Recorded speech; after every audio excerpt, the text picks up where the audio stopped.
दादांच्या मनातलं जे स्वप्न आहे ते साकार करण्याची तुम्हाला संधी मिळालेली आहे. दादा, मी ही माझी शेवटची निवडणूक आहे.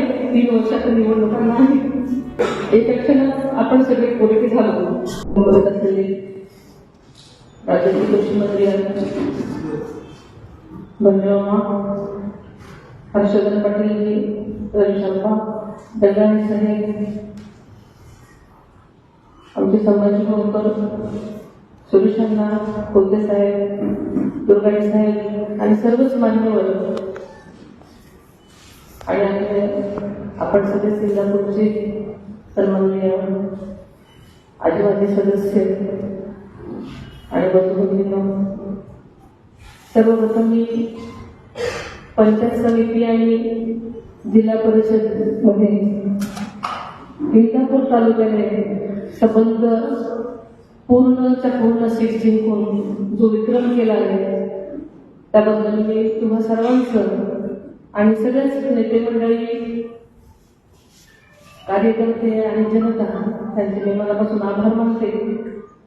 तुम्हाला सर्वांना मनापासून शुभेच्छा देते आणि पुढच्या वाटचालीसाठी दादांच्या मनातलं जे स्वप्न आहे ते साकार करण्याची तुम्हाला संधी मिळालेली आहे आणि नक्कीच आपण सगळेजण मिळून ते नक्कीच दादांच्या मनातलं स्वप्न साकार कराल अशी खात्री बाळगते. खरं तर हर्षवर्धन साहेबांनी आणि मामांनी सांगितल्याप्रमाणे मला आयुष्यात कधी वाटलं नव्हतं की मी इथे तुमचे शिकवले.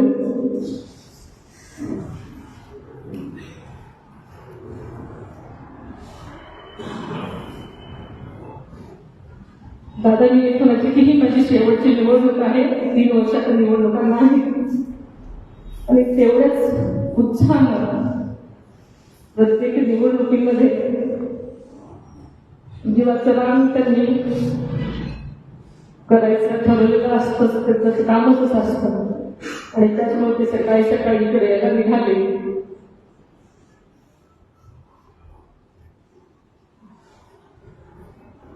एका क्षणात आपण सगळे पोरके झालो. पण दादांचं नेहमी काम आणि काम हेच एक ध्येय असल्यामुळे दादांना आवडणाऱ्या गोष्टीच आपण सगळ्यांनी केल्या पाहिजे म्हणून मी सगळं बाजूला ठेवून